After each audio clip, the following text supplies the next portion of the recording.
Have you heard the story about the time that I was minding my business, working, and looked over and saw a ghost?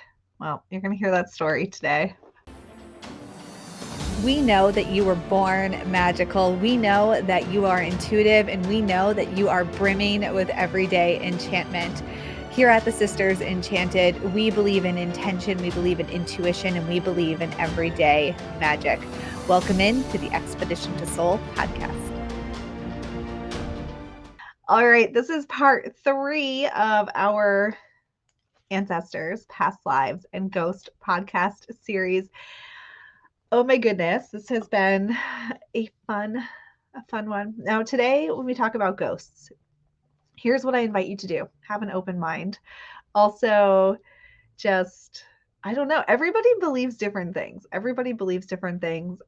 It's my belief that we have nothing to fear here, which I know is not everybody else's belief. There are some famous ghost people like the Warrens, and I think you might have heard about that haunted doll and whatnot. I mean, there's some wild stories out there, and I don't think people are lying. And I will also say that I've never had one of those experiences. So today's podcast episode is based on my personal experiences.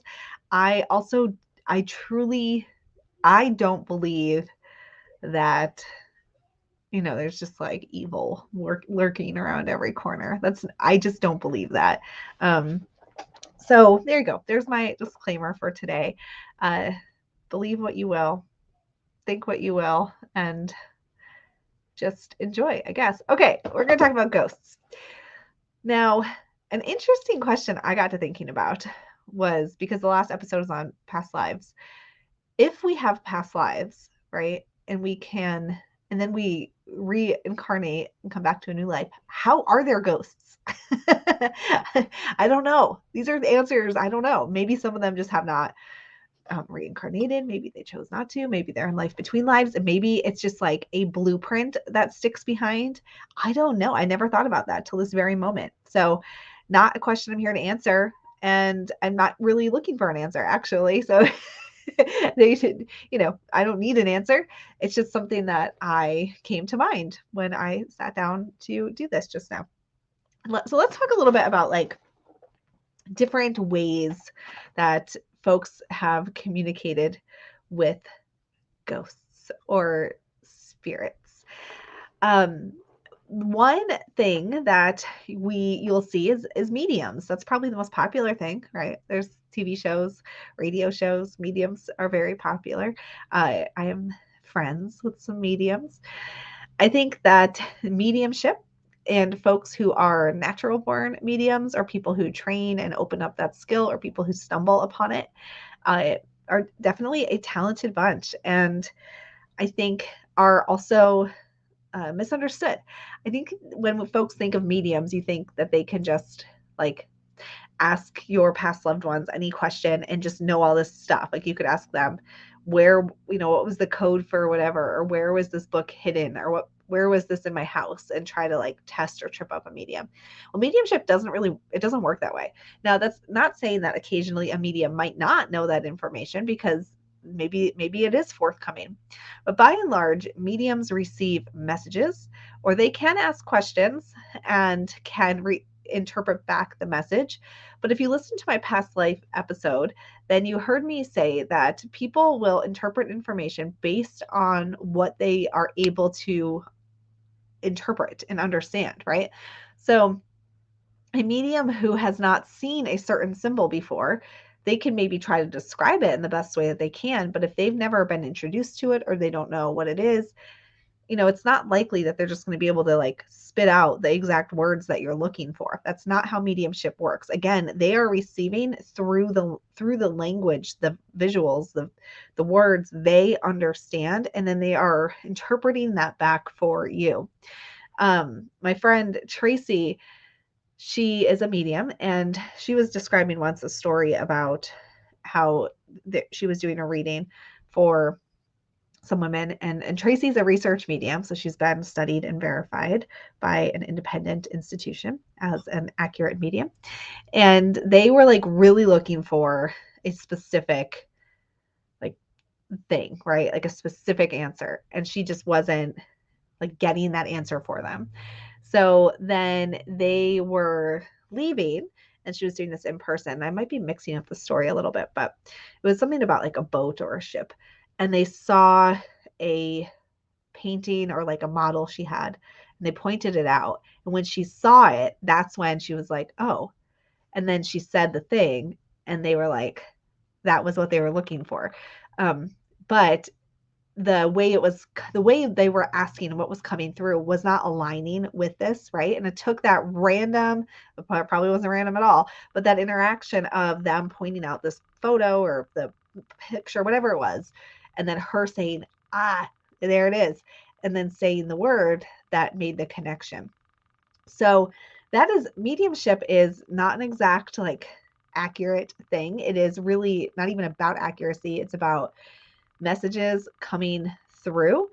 And just like anything else, we have to be open to receive them and release our expectation to outcome to have an experience with that is useful, healing, and that teaches us, from the experience. In the late 1800s in New York, there was I guess, it's you can find these churches still today. You might have heard of the spiritualism movement. Maybe you haven't.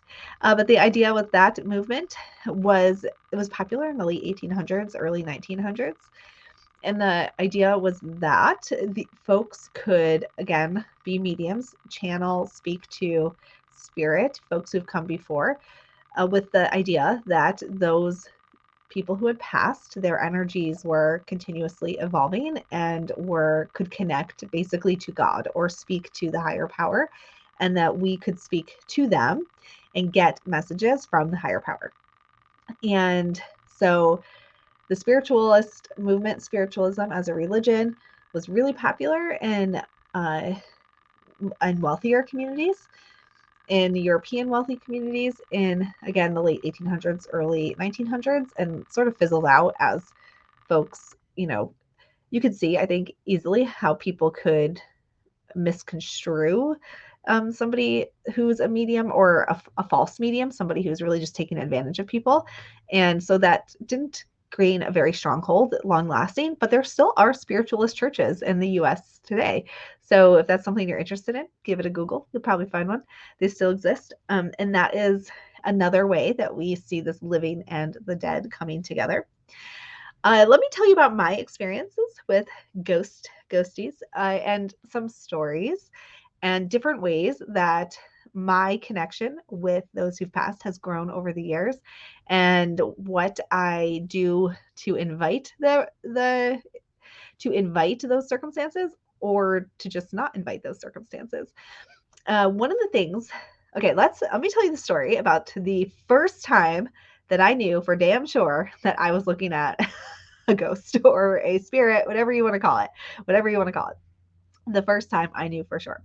So I was working in a room in my house, and I was by myself, and I looked over and I basically saw like what I knew. Now, when I say saw, it's more of a knowing, right? Like I couldn't say that it was like a figure in the room. It was like a knowing that it was there, and a knowing that it was a man, and definitely at least middle-aged, if not older, but not like a cardboard cutout, it's a knowing for me, more of just oh my gosh, a knowing. So I look over and there's this like knowing of this man, and this is the wild part of the story. So the man is peeing into a coffee can. Now I don't see, like, again, it's a knowing. There's no like anatomical parts here. I just like know that's what's happening. And I was a little wigged out, as you can imagine. So but I also I knew I wasn't in danger, right? Like I just, again, a knowing, a feeling. And my husband, he is not a witchy guy. He's not particularly into things like ghosts. He's just, kind of average Joe. And I was like, all right, And this figure was in a closet that did not have a door on it because we had been doing some work and the door needed to be shortened to be put back in because we put in a carpet where there was not a carpet. So I went to my husband and I said, I have something to tell you, and you're going to think that I've gone off the deep end and I just want you to hear me, just hear what I'm saying. So I told him that I just saw this ghost and it was peeing in a coffee can.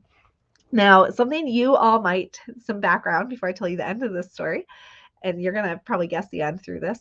My husband, the house that we live in,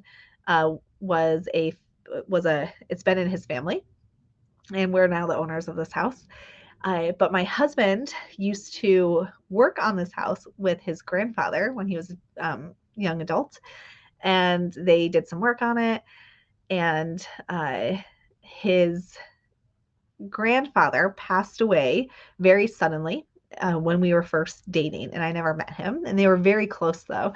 So I told my husband the story, and he looked at me, and it wasn't coffee cans, but tobacco cans. His grandfather was a pipe smoker, and he said my grandfather used to pee into tobacco cans and put it in the yard to try to keep the deer away.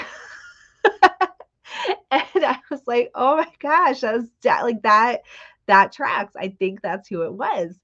And it was so, and my husband totally was like, I believe it.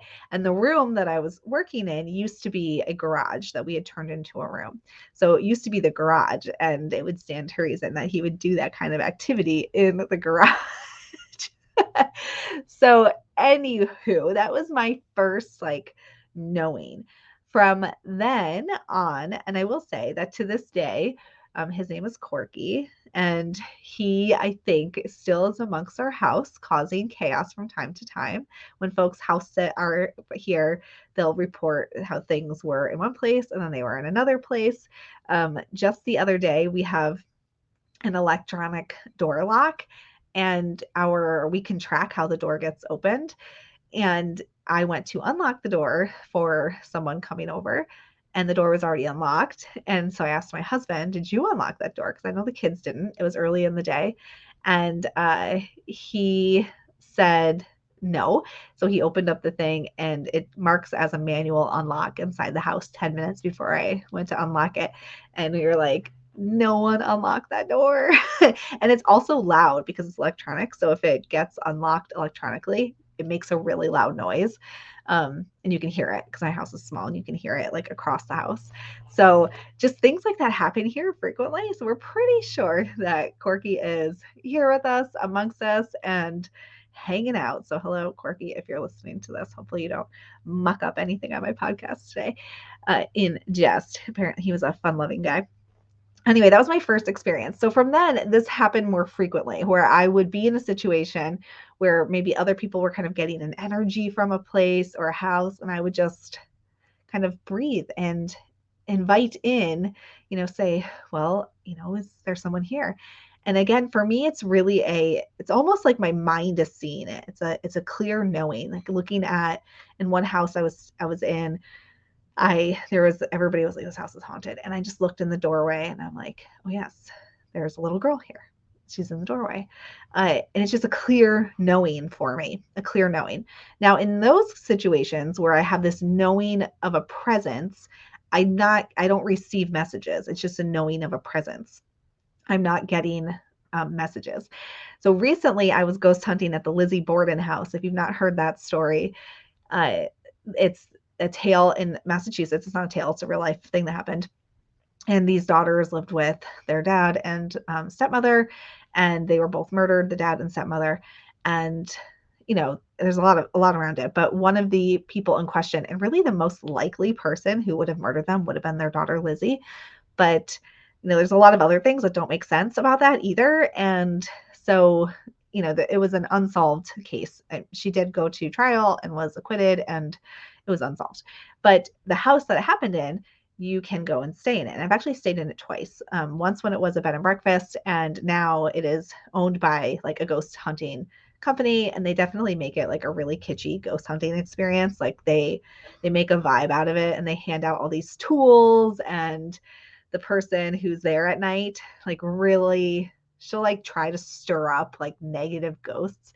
And for somebody like me who really thinks that that's not typical and who had slept in the house before, I kind of find it, to be honest, like a little off-putting. It's like, I think you need to settle down. I'm trying to stir up ghosts here. Um, but for me, in that instance, again, it was more of a knowing, and I felt like there was like a toddler, like a little girl energy, sort of like a toddler, kind of just like playful, like wanting to, not even noticing that there were people in the house, just kind of like running around. But so yeah, that's my experience with, I guess, entities, you would say, or knowings of ghosts. Now, mediumship, though, for me is very different, and I will not claim to be a medium. I've had mediumship experiences, but I have not like trained. I've not tried to grow in them. So when I have them, I don't usually know I'm having them. I'm usually delivering a message to somebody, like a psychic message or an intuitive message, and then they'll say like hot damn, that is not an intuitive message. That is very much so and so from my life.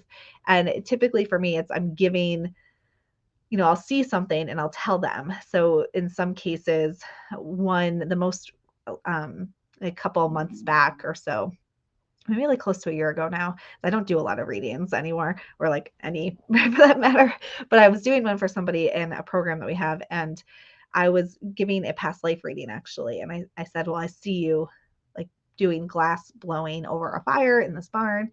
And this person just like, was astonished because it was a personal connection and actually had done glass blowing in this life, but to honor somebody who had passed.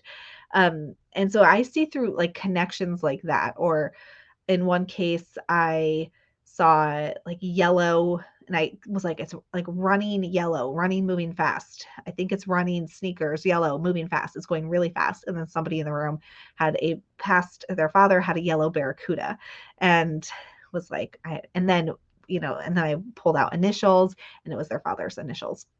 So for me, it happens in this way, like a lot of symbols, letters, and just like a nod to the spirit as opposed to a message from the spirit. So I think that when it comes to ghosts, if you are a person who like would love to have a ghost encounter, self-trust, same with past lives, being open, and not being afraid, I think is key, which with all of the things that are on, like, TV around ghosts in particular, it's always like angry ghosts, like demonic possessions. I don't know, like scary stuff.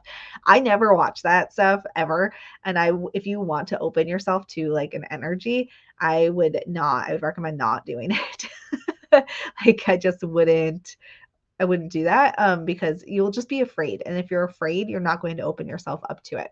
Now, this leads me to some tools for connection if you do want to do this. Now, this episode, I think, is airing on Halloween. I'm recording it in advance, so I think it's airing on Halloween. So if this is something you want to do today in particular, you can use tarot cards to do mediumship readings. It's similar as past life, like ask questions. You could even ask like about any energies of a house or a land or a relative to come through. So you can use tarot for this. Now, the next thing I'm going to talk about, people have feelings about big feelings. So when this goes out on the internet, I don't need to hear the big feelings, but people have big feelings about spirit boards, like Ouija boards. Now, the first thing I want to say about that is that the actual Ouija board is made by like Mattel on the same factory lines that they make Monopoly. So I don't know, if you're afraid of the Ouija board out of a box, perhaps you should be afraid of your Monopoly money because they're made on the same thing. There's not like some, esoteric factory making Ouija boards. They're the same cardboard, different paper on top, and same boxes, different labels. So that's the first thing I'll say about that.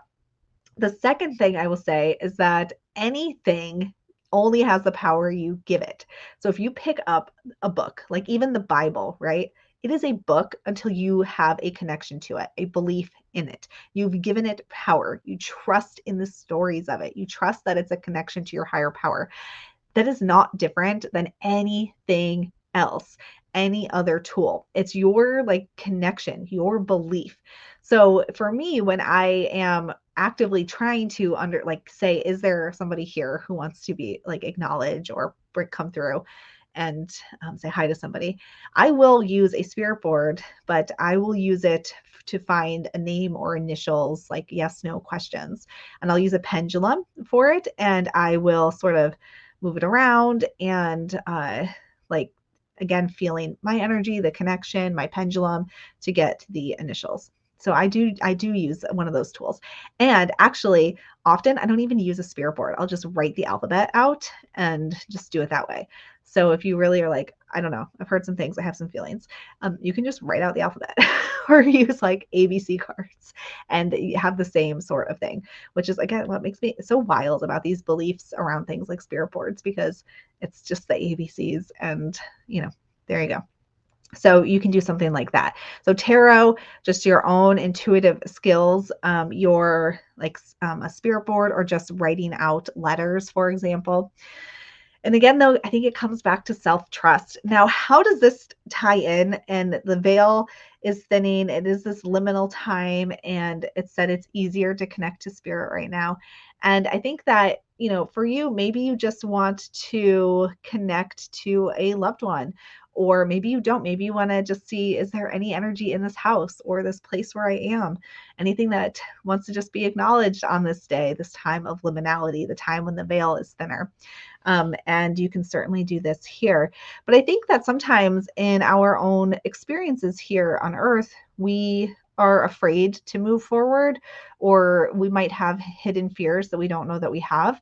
And like maybe aren't so comfortable because we don't know things, and trying practices like these can just help you break out of your comfort zone and again strengthen your own self-trust. Maybe just ask some new questions of yourself, like what thoughts have you been holding on to? What stories have you been holding on to? And certainly this ties back into your ancestor work, because you can, if you have stories from your ancestors and you're just really looking for some validation, or you're looking for comfort, or perhaps like in my case, my house was like feeling really wild for a bit. And before I had that encounter with my husband's grandfather, and we were trying to figure out like, what is the energy of this house?